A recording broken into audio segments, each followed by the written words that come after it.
ஆன்மீக அன்பர்கள் அனைவருக்கும் தெய்வீக எண்ணங்கள் யூடியூப் சேனலின் சார்பாக அன்பான வணக்கங்கள். இன்னைக்கு நம்ம தெய்வீக எண்ணங்கள்ல பார்க்கக்கூடிய மிகவும் ஒரு முக்கியமான பதிவு, இந்த மார்ச் மாதம் முழுவதும் பணவரவு அதிகமாக வீட்டில் ஏற்பட, செல்வ வளம் பெருக, கடன் தீர்வதற்கு மார்ச் மாதம் முழுவதும் செய்யக்கூடிய ஒரு முக்கியமான வழிபாட்டு முறையை தான் இன்னைக்கு நம்ம பார்க்க போறோம்.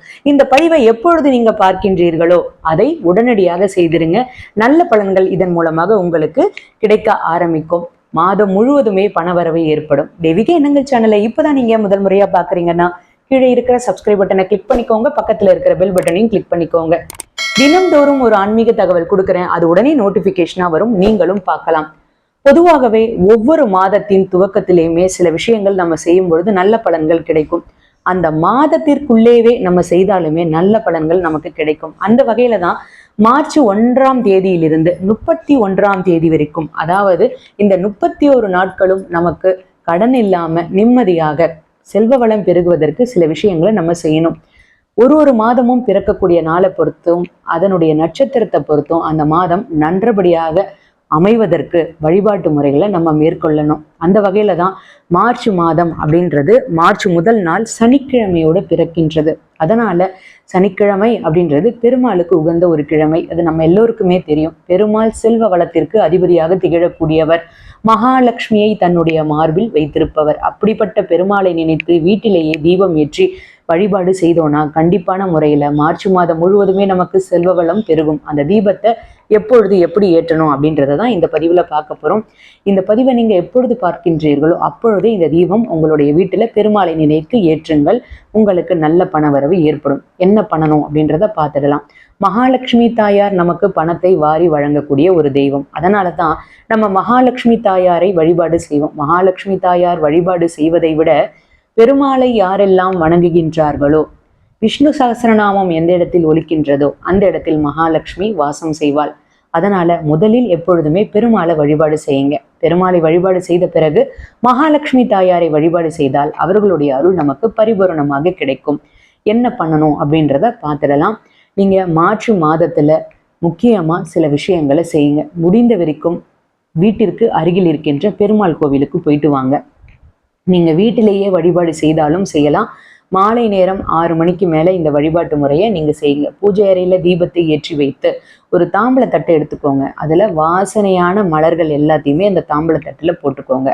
அந்த மலர்களுக்கு மேல ஒரு அகல் விளக்கு வைத்துக்கோங்க. அதுல முடிந்தால் சுத்தமான பசு நெய் ஊற்றுங்க. அப்படி இல்லைன்னா நல்லெண்ணெய் ஊற்றலாம், எந்த தவறும் கிடையாது. 2 பஞ்சுத்திரி போட்டு இந்த தீபத்தை கிழக்கு பார்த்தா மாதிரி நீங்க ஏற்றணும். கிழக்கு முக தீபமாக நீங்க ஏற்றணும். இந்த தீபத்தை ஏற்றிய பிறகு நீங்க முக்கியமா பெருமாளுடைய நாமங்கள் எதுவானாலும் சொல்லலாம். அந்த தீபத்திற்குள்ள முடிந்தால் 3 ஏலக்காயை போட்டு தீபம் ஏத்துங்க.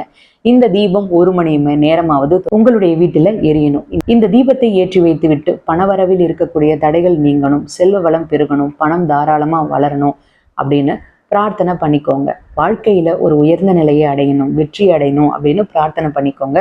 இந்த தீபம் தானாக குளிர வேண்டும். நீங்க அந்த தீபத்தை அணைக்க கூடாது. இந்த ஏலக்காயை எடுத்து கால்படாத இடத்துல போட்டுடுங்க. கோவிலுக்கு சென்று தீபம் ஏற்றுவதாக இருந்தால் 2 நல்லெண்ணெய் தீபம் ஏற்றுங்க. அப்படி இல்லைன்னா 2 பசுநெய் தீபம் ஏற்றுங்க.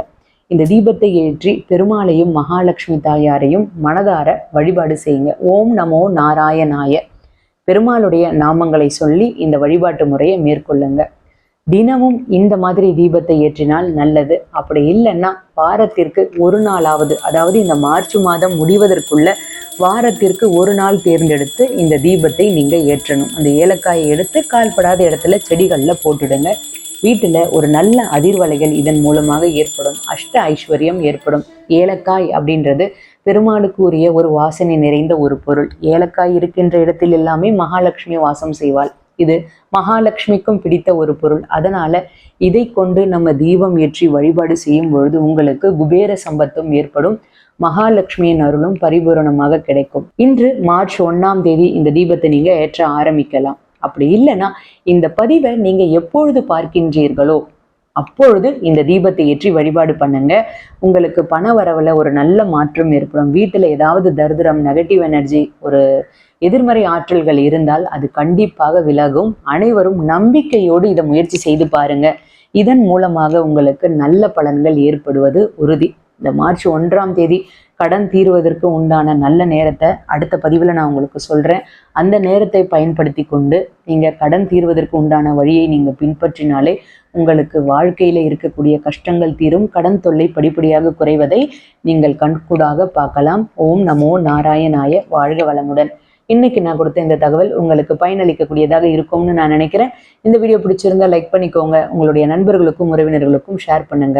அவர்களும் இதன் மூலமாக பயன்பெறட்டும். தெய்வீக எண்ணங்கள்ல இதே மாதிரி நிறைய ஆன்மீக தகவல்கள்லாம் இருக்கு, தவறாமல் பாருங்க. இன்னும் நீங்க தெய்வீக எண்ணங்கள் சேனலை சப்ஸ்கிரைப் பண்ணாம இருக்கீங்கன்னா கீழே சப்ஸ்கிரைப் பட்டன் இருக்கு, சப்ஸ்கிரைப் பண்ணிக்கோங்க. பக்கத்திலே பெல் பட்டன் இருக்கு. தினமும் நான் கொடுக்கக்கூடிய ஆன்மீக தகவல் உடனே நோட்டிபிகேஷனா வரும், நீங்களும் பார்க்கலாம். மீண்டும் நாளை ஒரு நல்ல ஆன்மீக தகவலோடு நான் உங்களை சந்திக்கின்றேன். நன்றி, வணக்கம்.